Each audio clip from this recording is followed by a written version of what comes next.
a Caribbean complex that became a mecca for rock legends. These ramshackle buildings had a profound effect on 20th century music. A perplexing Georgian ghost town built to host a fearsome dictator. There's a massive, sprawling, circular structure that looks like a spaceship about to launch. A grand old lady in the American Deep South. The fact that D.W. Griffiths was there illustrates the way in which politics, entertainment, and propaganda all joined together. And a concrete megastructure created as an act of defiance. This was a real sort of David and Goliath situation.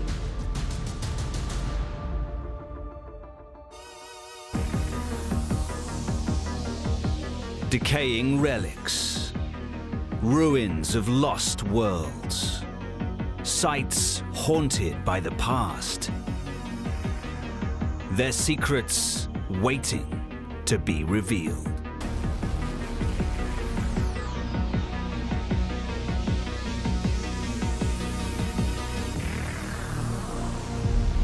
On the lush Caribbean island of Montserrat lies a small facility that had a giant impact.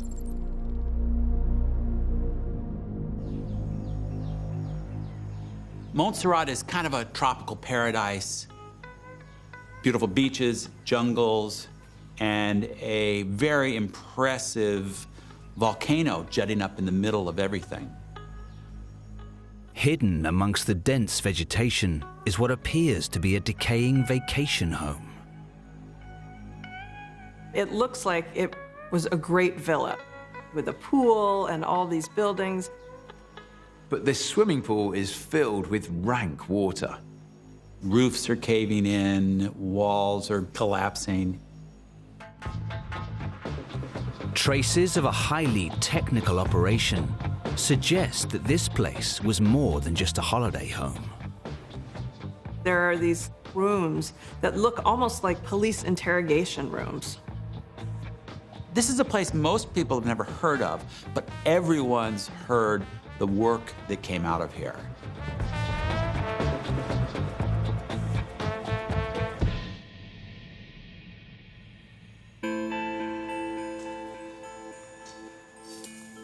Danny Sweeney's life has long been intertwined with the story of this hillside retreat. That was the living room, where all the long chairs and the sofa chairs was laid out. This place here is the kitchen where the chef prepare all the meals. When they finished the meal, they would bring it out here on a long table. It was set here, with chairs on both sides. Lots of drinking, lots of beer drinking.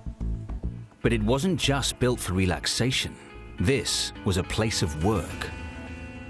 This is where all the recordings been done. It was amazing. It was amazing. I've never seen anything like that before. This is Associated Independent Recording, known as Air Studios. It was the brainchild of a 20th century music icon. George Martin was, without a doubt, the most famous music producer of the rock era. Martin was famously the producer behind the Beatles' greatest albums. After the breakup of the Beatles, Martin opened Air Studios London in 1970. But soon realized that working with musicians in the bright city lights created its share of problems. There were too many parties at night. They had family issues, girlfriend problems, you name it. Martin thought, what if I could just get my bands out of here, somewhere where we can all just focus on the music in a peaceful atmosphere. A trip to a tiny British overseas territory gave him an idea. When he went on holiday to Montserrat, he fell in love with the island. Montserrat is a very peaceful island. Very quiet, very friendly. You know, nobody harass you, nobody hassle you. He thought this was the perfect place to build a studio. Air Studios Montserrat opened in 1979. It would cater for all the artist's needs. Bedrooms, kitchens with chefs cooking for them, booze on tap, and a swimming pool. This place had everything. They could do their work in peace with no fans, no fanfare, and have the freedom to be as creative as they possibly could be. Despite its remote location, Martin ensured that the studio was state-of-the-art. It had everything you would have in a recording studio in London or New York or Nashville or Los Angeles. The soundboard was custom made to a ridiculously high standard. The band play in the room where you see the glass are, in that back room. And then the engineer is up here recording what he's doing. You could pick out every touch of the snare drum. Every little sound can be isolated because the microphones are so good, the equipment's so good, and they've got these giant mixing boards so they can control all these different sounds independently. Martin brought some of the biggest names of the 1980s to his island retreat. Michael Jackson, Duran Duran, Rush, Jimmy Buffett. It's like a who's who of 80s music.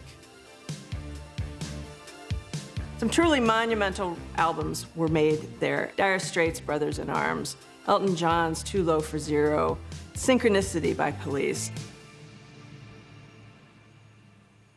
Many of the bands who recorded here found inspiration in the rhythms of island life and its people.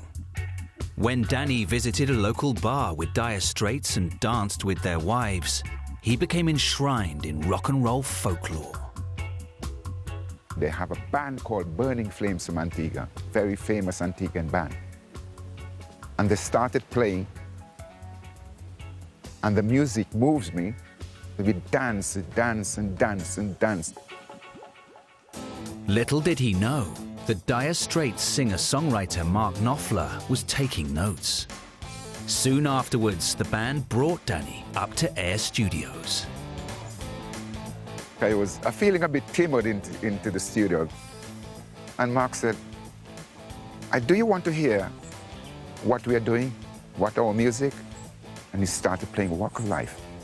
And I said, wow, Mark, that's a bloody good hit. He said, do you know that I wrote that song on you? That's why he said, oh yes, the boy can play. He can show you the motion.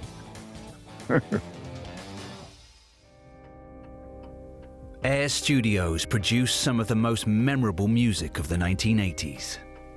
But the party would soon come to an end.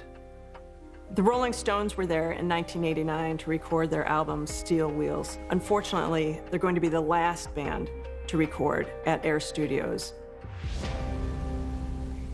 But the damage on show here wasn't caused by Mick Jagger or Keith Richards. Hurricane Hugo made a dead hit on the island of Montserrat. The winds were horrific, 140 miles per hour, really tearing the whole island apart. Danny was upstairs in the Air Studios living area when the storm landed on the 17th of September, 1989. The wind started blowing very, very strong. Started blowing out the sliding door. So we come down the steps and we ran into the studio. Thanks to its hefty construction, the recording studio was the safest place to be. It was so soundproof. All what we felt was that the studio was just shaking a bit, because of the force of power of that wind. But when Danny peered out in the midst of the hurricane, he couldn't believe what he was hearing. No guitar string make a sound like that. It was wistful. I think that's the devil itself going there. It destroyed something like 90% of the structures on the island. While the roof of the main house was badly damaged, miraculously, the studio largely survived. The real damage came in the aftermath. All electrical poles were down, everything. The studio has to be 24 hours a day with electric. It has to be air conditioned. Then you can imagine the heat that is inside, because it was 2 weeks before they get electric back again. They just started gathering mold. When George Martin managed to return to Montserrat 6 weeks after the hurricane, he found his state-of-the-art equipment and the island's infrastructure in ruins. How can you bring artists to an island with washed out roads, no power, no hotels, no running water? Martin eventually decided he would have to close the studio, which must have been a real heartbreak for him. But even if he'd kept it open, there was another disaster waiting. In June 1995, more than 5 years after Hurricane Hugo, the island's long-dormant volcano erupted, burying its capital city Plymouth in mud and ash. I've never seen darkness like that. The whole area just dark out. No light. You can't put your hand in front of you, can't see it. Just so dark. That's when it's scary. It made Montserrat off limits for tourism, recording, pretty much anything. In the wake of a disaster that has left large areas of the island inaccessible to this day, George Martin and the bands who worked at Air Studios rallied together to help. Martin organized a benefit concert to help out the islanders. He brought in all of his old stars. It was a great gesture of support and love for this place that he devoted a lot of his life to. Martin continued to return to the island until his death in 2016. But he was never able to revive the fortunes of Air Studios' Montserrat.